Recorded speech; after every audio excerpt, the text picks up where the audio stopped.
What's up guys, and welcome to FPL Today. I'm your host JNO, welcome to the channel and welcome to my team for Game Week 8, where we look at what I did in Game Week 7 and how many points I got and what I'm planning to do for Game Week 8, so you can see what I'm doing in the Fantasy Premier League and hopefully gives you some insight and helps you out as well. But before we get into this video, as you probably already know, we have hit 9,000 subscribers and we are on our way to 10,000 subscribers. Currently, we've just hit 9,300. So to celebrate this, we have a limited edition release of some merchandise, which is only available until we hit 10k. So go check out the FPL Today Teespring store if you want to get any of that, and let's get on with the video. So we start off this episode as always with my transfer in, and I deliberated long and hard about this and then made the wrong decision. I decided to go with Aaron Ramsey, who was always one of my front runners, but then news came up of him having issues with his contract negotiations with Arsenal, where he had agreed a contract with Arsenal, but then they went back on it, and Ramsey could be available for a free transfer come the end of this transfer window. Now, a lot of people saw this as maybe he was someone to avoid. I was hoping it would be a catalyst for him to perform really well, to either prove that he deserved that contract that he didn't get, or to prove himself to other clubs that may be looking to sign him. Now, I thought, as a professional, he wants to put himself out in that transfer window or get that contract, and he would have a good game week. Unfortunately, he didn't. He only got 3 points. He played for 62 minutes. He only had 2 touches in the box. He had no attempts on goal, no chances created. And then when Iwobi came on, Iwobi looked really good. So it kind of was a transfer that didn't go to plan. However, of course, I like to give my transfers a bit more than 1 game week to prove themselves. But the annoying thing is I considered Goodmanson, who scored points. I considered Sigurdsson, who scored points. I also considered West Ham options like Felipe Anderson and Yarmolenko. Both scored points. Story of my FPL season so far. It's still going well, but just not as well as it could have gone. We then move on to my star performers, and the man of the hour was Kieran Trippier, who was come in for Mendy. It was a move I made earlier than a lot of people did because I was worried about the value of Mendy dropping and me losing that team value that I got increased. And Kieran Trippier had the fixtures and it has paid off.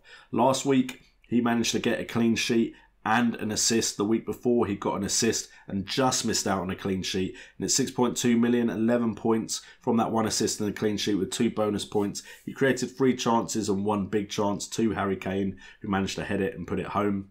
Kieran Trippier is one of the transfers that I made at the right time this season, and I'm quite proud of.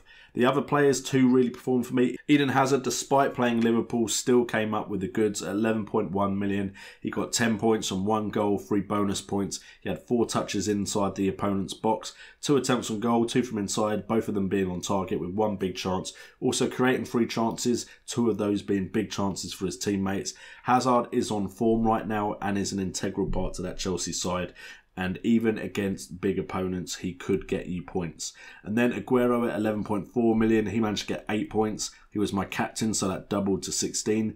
He got 1 goal, 2 bonus points, 11 touches in the penalty area, 7 attempts on goal, all of them inside the box. Only 1 shot on target was a bit worrying, but Aguero's still getting me points. His minutes are being managed, however, with also the Champions League to consider, so Aguero could be one that is transferred out at some point, but we'll have to wait and see on that. If we look at my Game Week 7 performance as a whole, we also had some other players turn up and get some points. Maddison being very, very consistent for me. This is probably the first week since I transferred him in that he's not been in the star performers. And Wilson also got an assist. However, he is a bit of a villain, as you can see in the layout, because he could have had a goal and he could have taken a penalty as well. So his points could have been so much higher. Fraser still looking good to me, to be fair, so he's still going to stay in the side. Bennett, unfortunately, on the bench, getting 6 points would have been better than Alonso or Wan-Bissaka, but that's a decision I made and I'm just going to have to live with.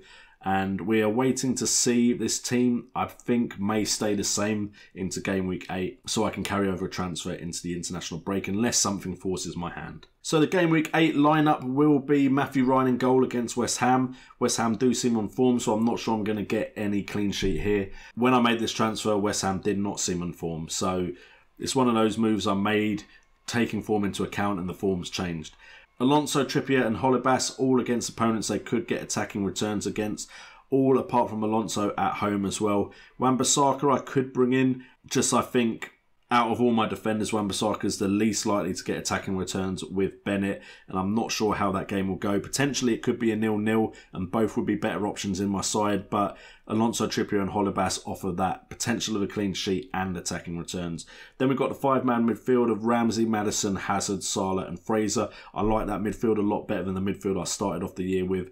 Ramsey I'm hoping will do something against Fulham, but he is one I'll be watching to see if he was the right move to make. Maddison isn't going anywhere while he keeps bringing in points slowly and steadily. Hazard is of course the man of the hour at the moment, could be my captain going into this, even though I don't like captaining him in away games.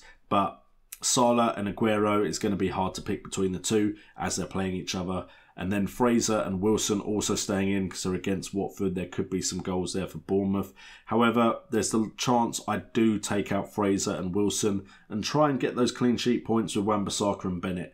That's a possibility. I haven't completely decided yet, but that's generally how I'm going to be lining up going into Game Week 8. And then as for the watch list, to be honest, I'm probably not going to make a transfer, and apologies that there's no graphic of this player, but Matt Doherty is probably the only player I'd consider bringing in purely because he has been on fire at the moment. So far this season, 7 starts, 2 assists, 22 penalty area touches, 11 attempts on goal. From inside the box, 10 on target, 4 big chances, 2 minute per chance at 55.4 minutes, 9 chances created with 2 big chances created, and chance created every 68 minutes. And he and Johnny just look incredible as fullbacks in that 3-4-3 for Wolves. So he is probably the only player I would consider bringing in, especially if the transfer I have to make is for any of my defenders that are more expensive than this guy.